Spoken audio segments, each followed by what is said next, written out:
ક્યારે જઈશું ક્યારે નહીં, બરોબર છે?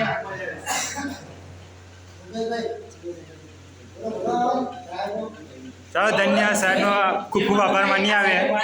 મનનું જે અંતરનું હોય ને એ બસ. બધું. મેં તો તમને શું કીધું જો આ કડિયા કામની વાત ના બીજું બી તમને મેં કીધું ભાઈ મને કીધું છે તો મુખ્ય યોજના હોય છે ધંધો કરવા માટે મેં ના ભાઈને સલાહ બધા માટે ભાઈના બધા સલાહ કે ધંધો કરવા માટે પૈસાની જરૂર અને નથી એમના પિતા કે કાકા તો બધા બધું વિચારવું પડે તમારે વિચાર્યા વગર ધંધો કરવા જો નુકસાન જ આવે ચલો બાજુ એક બાકી છે.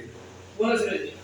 અજય સાહેબનો નમસ્કાર કરું આ કેમ તમારે સારી રીતે ધ્યાન રાખવાનું સફળતા બધો છે અને સારી રીતે અમને ગોળ કરાવે છે સારી રીતે બધાને થેન્ક યુ ભાઈ આભાર સાહેબ તમારો, અમને સારી રીતે ટ્રેનિંગ આપી એ બદલ. મેં તમને કીધું કે તમને મારા લાયક મારું તો કામ નંબર આપ્યો મને મેસેજ કર્યો બરાબર